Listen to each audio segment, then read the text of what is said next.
Cabaneur en herbe, bonjour. Bon, aujourd'hui les gars, vidéo de restauration des 500 CR. Mais tout d'abord, j'aimerais faire une aparté. On est aujourd'hui plus de 10 000 sur la chaîne.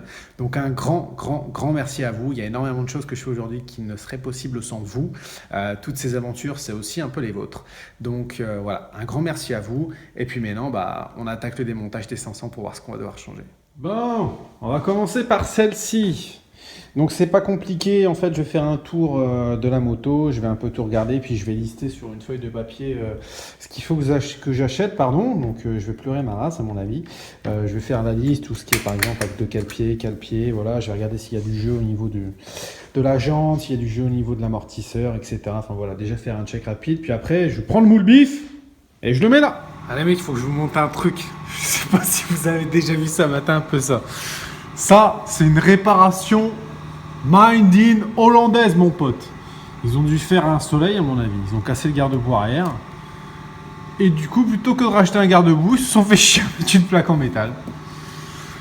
Hey, ils doivent être chers les garde-boue arrière en Hollande, à mon avis. C'est pas possible, sans déconne. Bon, messieurs, qu'on me file un tabouret et une corde. Et solide, la corde. Je viens de retirer le pot d'échappement, donc du coup j'ai pu regarder dans le cylindre et ça sent pas bon. Ça sent pas bon à mon avis, je suis bon pour refaire le cylindre. Je vais vous montrer un petit peu, de toute façon je vais ouvrir. Je vais vous montrer un petit peu déjà la gueule du piston. Je sais pas si vous allez voir, c'est pas évident. Voilà. Donc là déjà on voit que le piston il a pris un bon coup de chauffe. Alors je sais pas si vous voyez le fond du cylindre, vous voyez les traces là au fond ? Et les traces comme ça pue. Ça pue grave, ça pue plus que les traces là où je pense. Voilà. Donc maintenant je vais sortir le moulin du cadre et puis on va déculasser, on va être fixé. À mon avis, ni quasi obligatoire, piston. Puis il faut espérer que le reste n'est pas trop pris.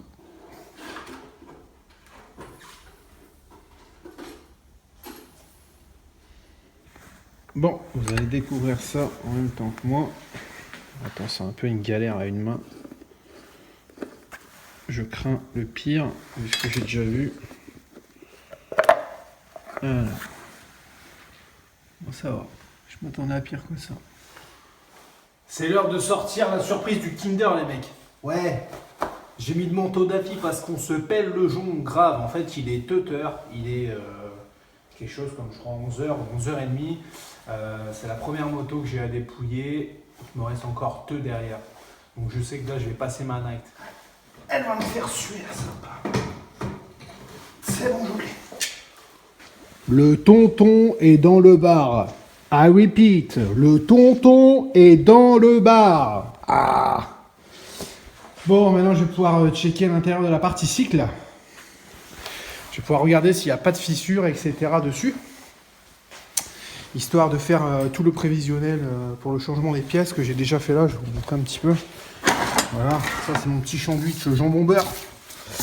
Voilà, ça c'est tout ce que je vais avoir à changer dessus. Et là, j'ai pas encore ouvert le moulin, donc dans le moulin il y aura sûrement des pignons de boîte, piston cylindre.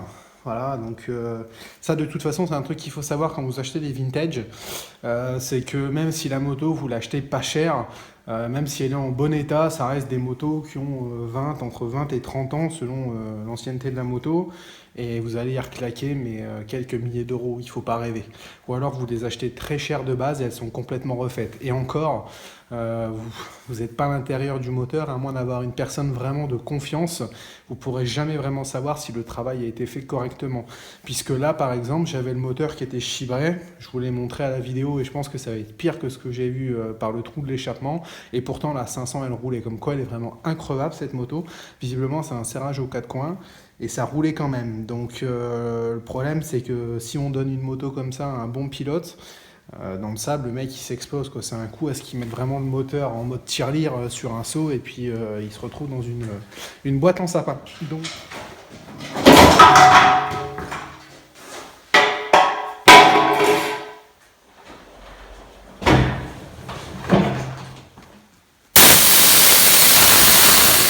bon les gars, deuxième joujou.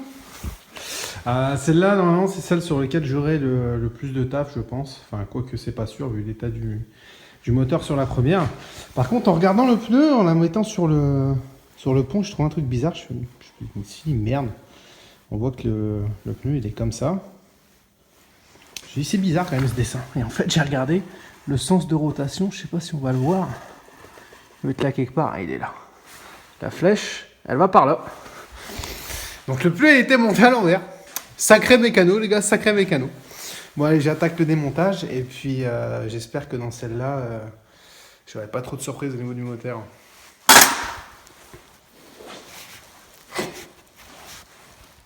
Drôlerie, tome 2. Est-ce que tu as déjà vu ça, mon pote? Double attache rapide, s'il te plaît. Saloperie, je vais baiser la peinture du cadre en plus. Ça y est.